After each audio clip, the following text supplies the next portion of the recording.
you guys hear me all right? All right. So, like she said, I was trained in traditional culinary, the whole Western way of cooking with all the fat and oil and butter and dairy, and went into culinary for my career. I spent 20 years in pastry, and about 4.5 years ago, probably, maybe a little longer, we started changing the way we were eating, and Dr. Carney really was the starting spark for that. And we did it gradually. We didn't, do it overnight. It took us some time to change the way we ate and to figure it out. And traveling was something that, even though we didn't do a lot of it, it was kind of an excuse to go off track. And then we regret it afterwards, of course, because your body gets used to being treated really well with the food that you cook at home, and then you go outside of your home and you eat some foods that aren't ideal, and you feel it. Your body lets you know that, hey, what you ate just now, we're not digging it. So I just wanted to tell you some of the strategies that I have for travel. Typically, when I travel, it's really easy to pack things like fruit, fruit that's in its own packaging, like oranges and bananas and apples, those things that are not messy. You don't need utensils. Those are no-brainers. The other thing would be any kind of hard vegetable, like cut up celery and carrots, radishes. I listed some of my favorites. But those things don't really keep you full. They satisfy you for just a short period of time. It's like eating a big salad. You eat it and you fill up, and half an hour later you're like, oh, hungry again. How can that be? I ate so much. So what you need in order to have that long-lasting satiety is the starch.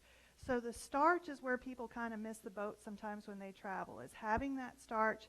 It's really hard to find starch out in the world that's not full of fat and full of oil and loaded with salt bombs and just really unhealthy versions of the starches that we know are life-sustaining. So I wanted to focus on some of my favorite starches for travel. I've given you a list there of just some basic ideas. I did bring one product that I adore. We don't eat a lot of sandwiches, but when we travel, lavash wraps are awesome. I find these at Trader Joe's. No oil, really short ingredient list. And I like these because they're really big and they're squared off, so you don't lose the ends like you would in a tortilla. You can really stuff these full of greens and vegetables and all kinds of stuff. So I just wanted to show you this product in case you hadn't seen it before. It's whole wheat. It's a whole wheat lavash bread. And Stu and I will split one of these. I mean, we'll just cut it down the middle, and it's filling because you can really pack it full because it's so big. Anyway, I just wanted to share that one of my favorite products that we use for travel. Wraps are great for that. Potatoes, of course, everyone loves potatoes, and just eating cold potatoes is a really simple thing to do. The little red potatoes, of course, are just like little snacks, but even sweet potatoes, if you can find different varieties of sweet potatoes. My favorites right now are the Japanese and the Hana and the purple ones. Those, I just eat them right out of my hand cold. They're delicious when you're hungry and you're needing something. Yeah, cooked. And they're cooked, that's right.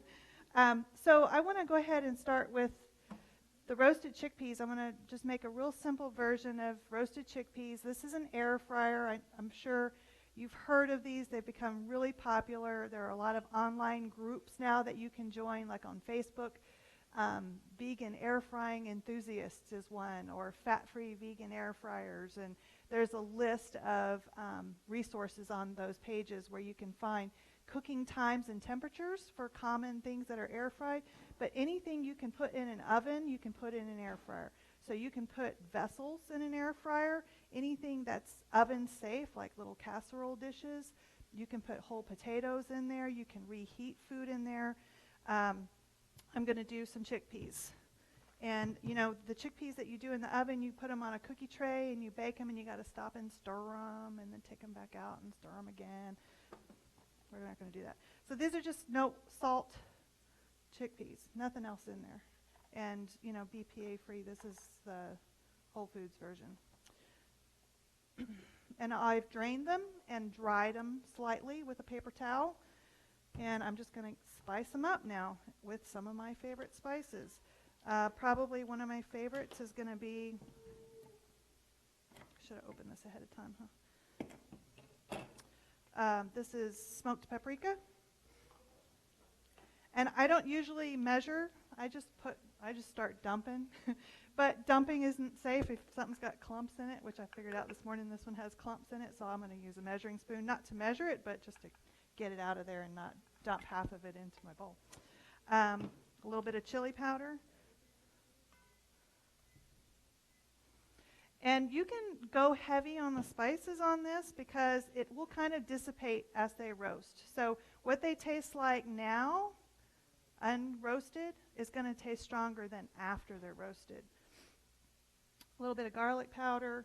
And I don't have a recipe for this. I just pull things out of my cabinet and dump them in there. A little bit of cumin. Kind of going for like southwesty sort of flavor here. And just a little bit of lime juice. Because I think a little bit of acidity helps when you're not using salt on your foods. So a little lime juice. You could always use balsamic vinegar or rice wine vinegar. That would work also. Lemon juice.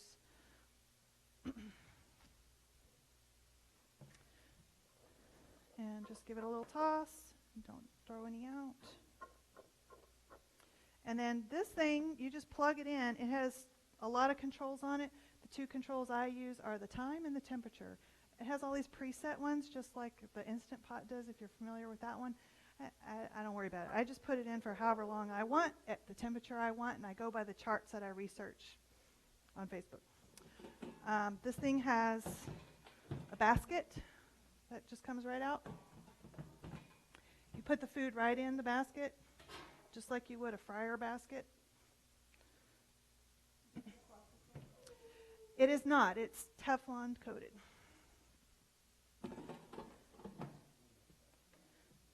It cleans very easily.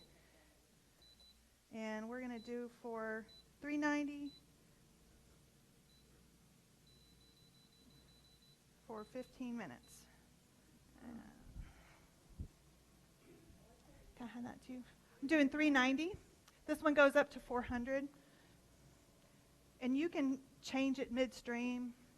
You can adjust the temperature as you go. So that's going to be going while we're doing other stuff here. Hang on.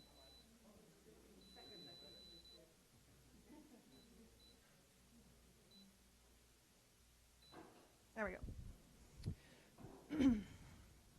All right, so those are going. I have some already cooked, so we'll have lots of chickpeas. All right, so the next thing I want to make for you is something with rice. And I love sushi. A lot of y'all weren't around the very first time we had this potluck. The very first potluck that we had was at Patty's husband's acupuncture clinic. And I tasted something that I had never had before, but I had heard of. And I fell in love with macrobiotic rice balls. Sounds delicious, right? So I had heard of macrobiotic rice balls because of a book I had previously read called Sugar Blues by William Duffy. And it was a fascinating book about this man who found the macrobiotic diet. And, you know, I am not a whole hog macrobiotic person. I love some of the principles behind macrobiotic food, but I'm not like, that's not what I'm not preaching macrobiotics to you. But rice balls are essentially sticky brown rice, so short grain brown rice, umeboshi paste, which is a fermented plum, and you can use the whole plums and cut them, but they're very salty. They're fermented. And I think that when you cut off a piece of a plum and put it in a rice ball, you get a salt bomb from that cut up piece. So I like the paste better because I can put a tiny, thin spread of umeboshi paste in there. And then sometimes I'll use, from the recipe from the potluck, a little bit of unsalted almond butter in there.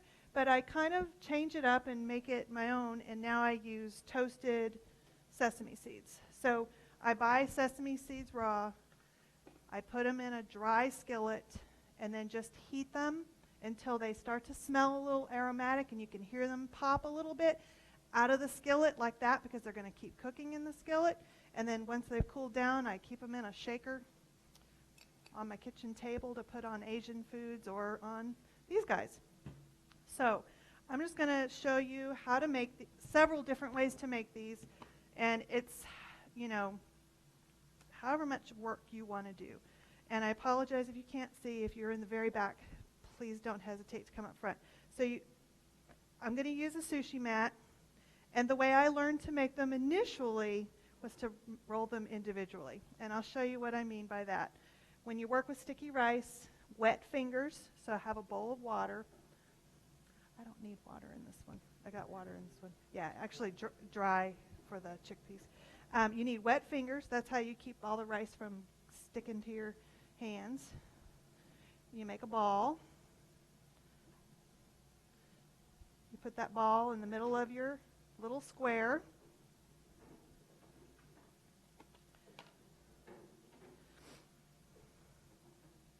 Poke a hole in the ball.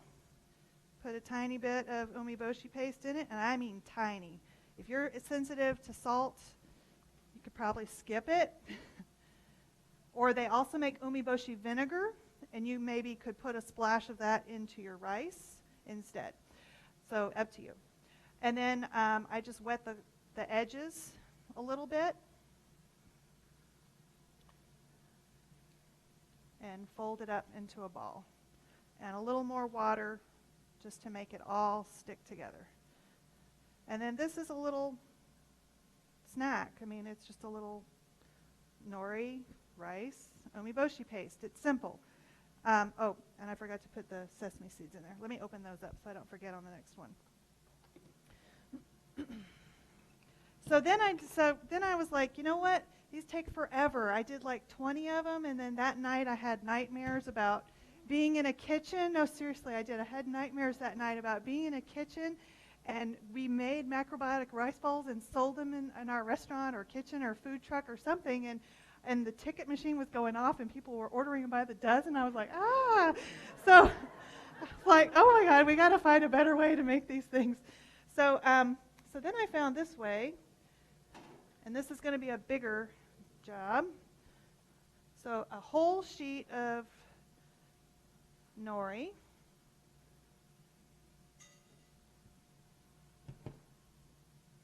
And I'm making just a big patty right in the middle. And I'll put some umeboshi paste on there. Very thin spread. Some sesame seeds. And some more rice. Move that over here.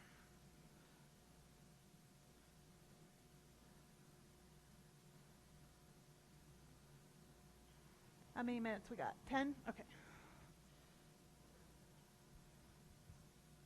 And then you want to kind of get it a little bit damp because we want the nori to have something to stick to. And I'll go ahead and wet the edges there.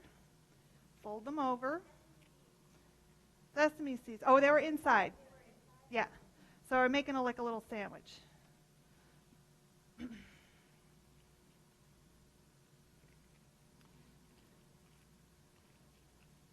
And then you can take another sheet of nori, get it a little damp, put that on top there, get the top wet so it all has something to stick to, and fold that up. So we're making a little package that's bigger than the first one. And when nori gets wet, it sticks to itself, so it takes a few minutes for that to happen. And you can make these ahead of time and then just cut them in half and eat them like a little sandwich. So that was my second version. Third version. Just treat it like sushi. All right. So full sheet of nori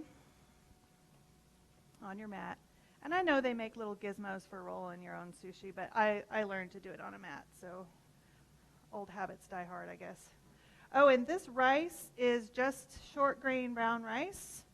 You can mix sweet brown rice into it. Sweet brown rice is really sticky, and that helps with everything sticking together a little bit. So if you can find sweet brown rice, you can mix some of that in. When I think I do about 3 parts short grain brown rice to 1 part sweet brown rice.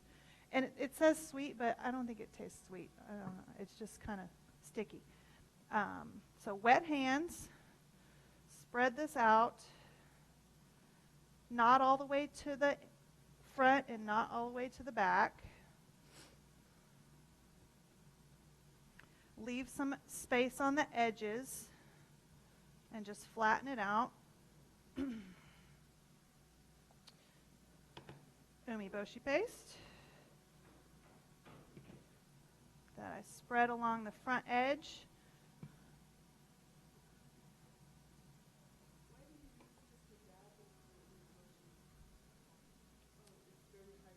It's really high in sodium.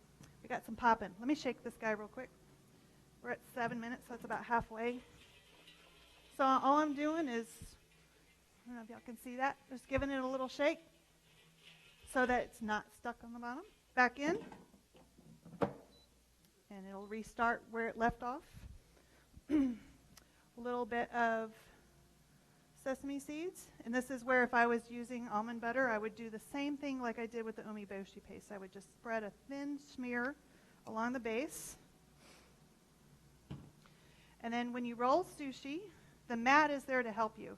So pick up the mat, not the nori, lift it up, use the mat to turn it and roll it, and then roll it, and when you reach the edge of the rice, so I've kept a piece of the nori without rice on it. When I reach that end, I'm going to grab the front end, and I'm going to pull it and squeeze that down, and that makes it tight. And then holding that, I'll get my front edge wet so that the nori sticks to itself. Finish rolling it, give it a good squeeze. And then I have 8 slices instead of 1 ball. Or, I mean, you could probably get, this is probably close to serving size of that, but it's eating it by the bite is a lot easier than biting into something that could then, fall on you, or rice falls out, or you get to the end and all you have left is nori and no rice in the middle. So this, every bite is perfect. Every bite has the right proportion of nori to rice to umeboshi, and you're not getting any salt bombs in there from the umeboshi. And, they sell this at Whole Foods. Unfortunately, we found out last night they don't carry it at the South Whole Foods anymore. But it's a smaller store, so I'm fairly confident the other stores would probably have it. And if they don't have paste, they probably will have the plums, which you could maybe turn into paste, take the seeds out of them and puree them and make your own paste. I just buy the paste because it's more convenient to me. I think the plums are, again, it's a salt bomb. It's 1 bite out of what you're eating is going to have a hunk of umeboshi in it, and the rest of it won't. And 1 bite will be super duper salty.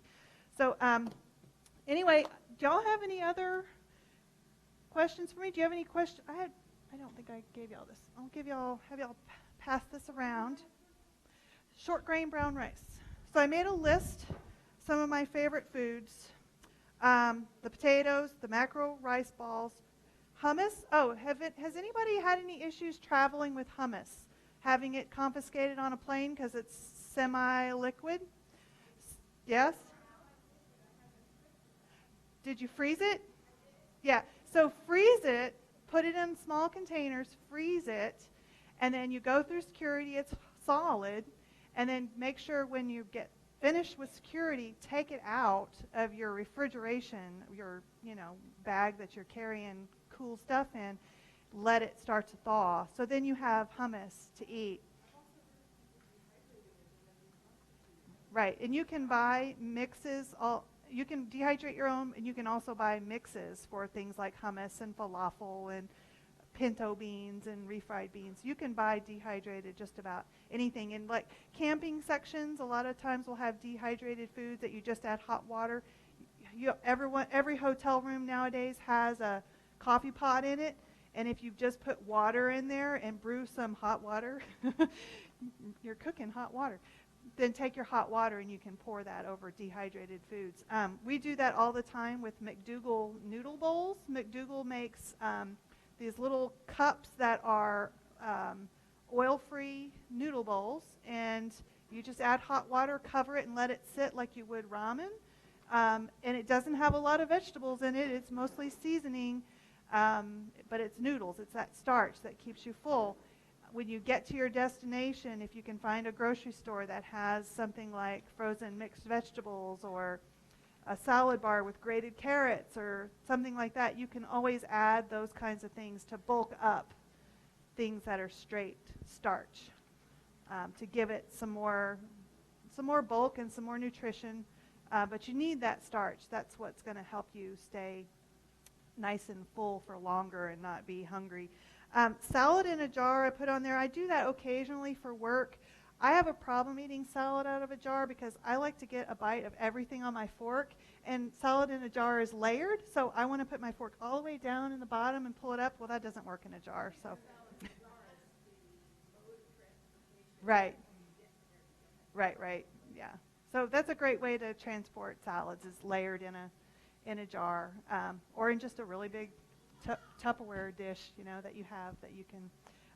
The key with layered salads, though, is to put the salad dressing in the bottom, and then put foods that are firmer, so carrots and radishes and cabbage. Put those things next, and then softer foods, tomatoes and cucumbers, avocado. Put those near the top where they're not sitting down in the dressing and getting mushy and, over soggy.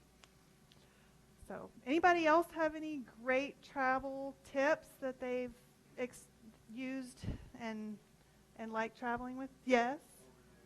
Overnight oats. Yes, overnight oats. So, oatmeal is something you can always buy packets of quick cooking oats and add that hot water out of your coffee pot. But you could also do cold overnight oats. So, essentially what that is rolled oats, regular rolled oats, not quick cooking rolled oats, and then you put some spices in them, put some flax meal or chia seeds or both, and then add liquid to it and let it sit in your refrigerator overnight. The next morning it's like muesli. It's absorbed most of that liquid. You add some fresh fruit to it, you're good to go. You eat it cold. It's so refreshing in the summer. I know I don't like to eat hot oatmeal in the summer as much. So overnight oats is my go-to for that. You could add cinnamon, you could add pumpkin pie spice, whatever you want to it. Some people use milk, like plant-based milk. You can use water, though, or you could use a combination of the two, however you want to do it. Vanilla, all kinds of good stuff. And those are easy to travel with because you just pack a bunch of little Ziploc baggies already portioned out for each breakfast that you're going to have, and then do one at a time each morning. Or each night, the night before, sorry. Let's see how these are doing. And they're ready. They're toasty.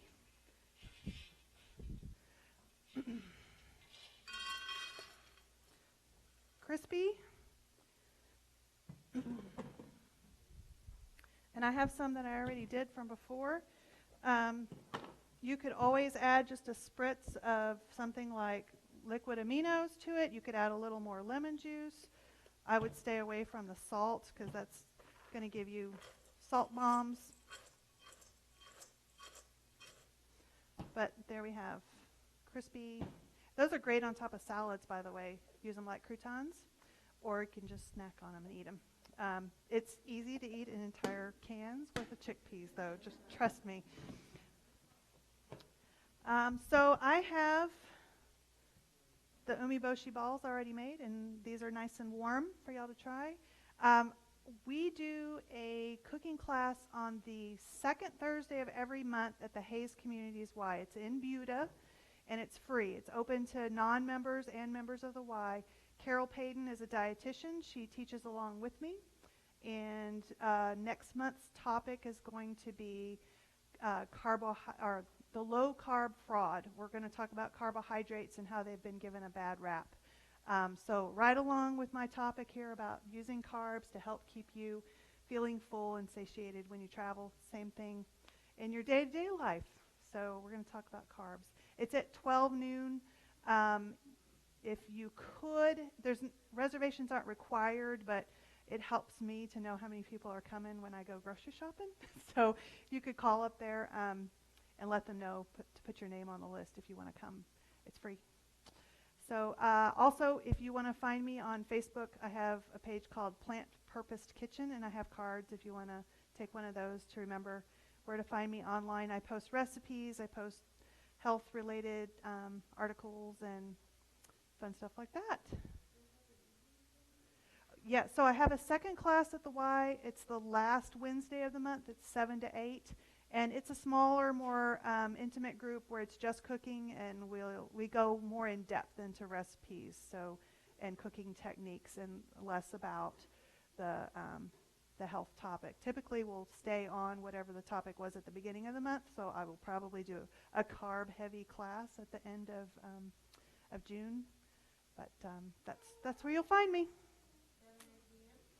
7 to 8 p.m.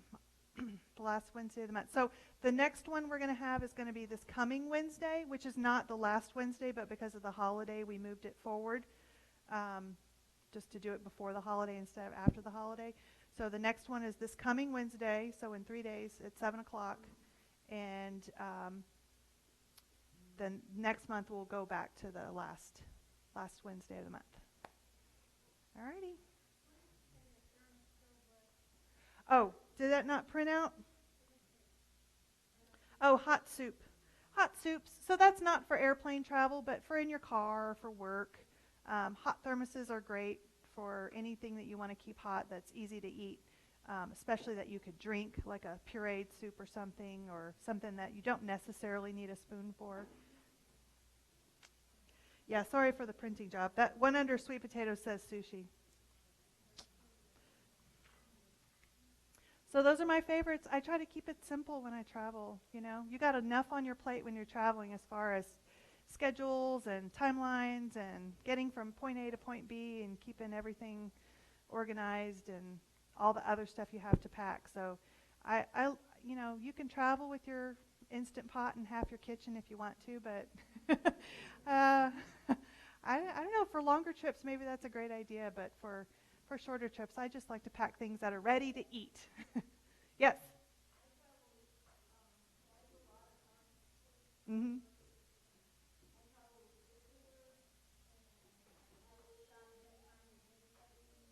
Yeah. Right.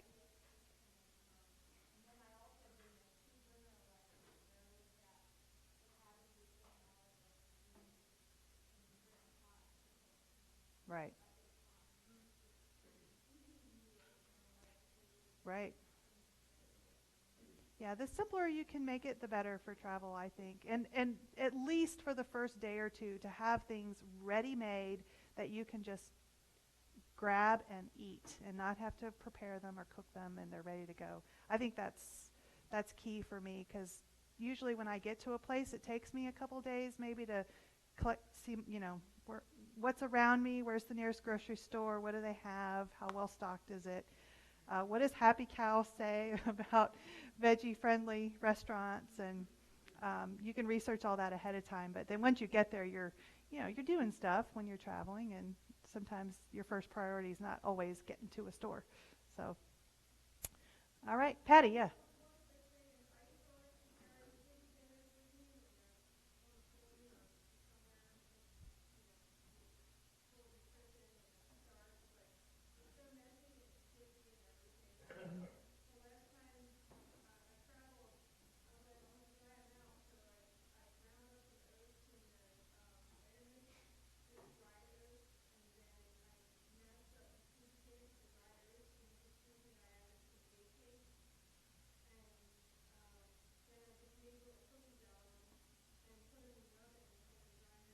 Yeah.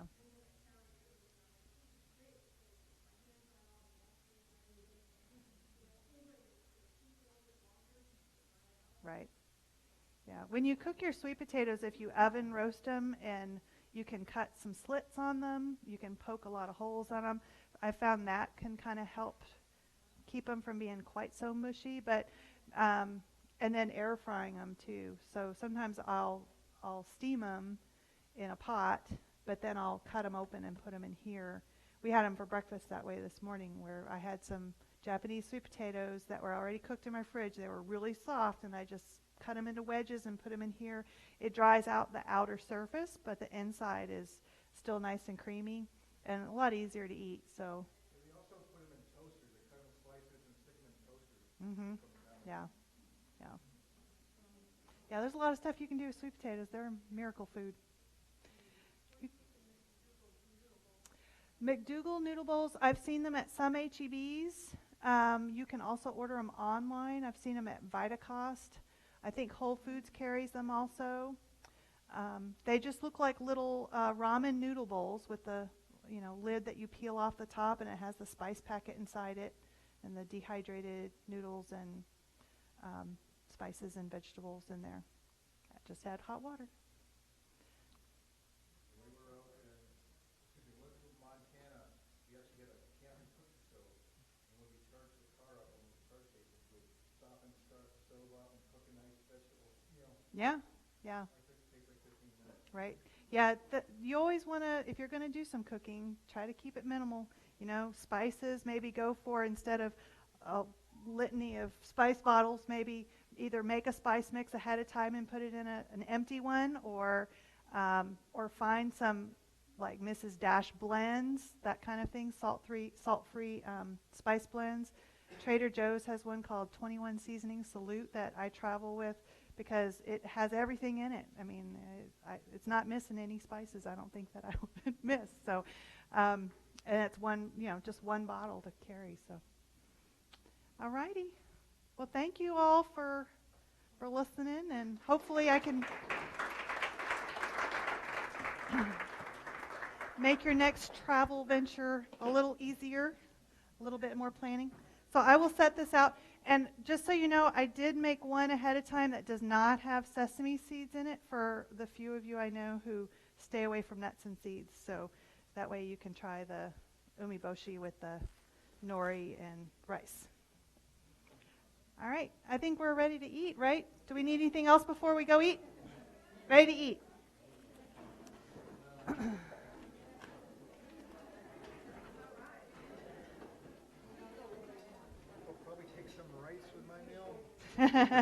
Sure. Yeah, definitely. That's great. I like sushis. I like cucumbers. Yeah, they're easy to eat. Let me grab a spoon for those. And I can actually move these over there too.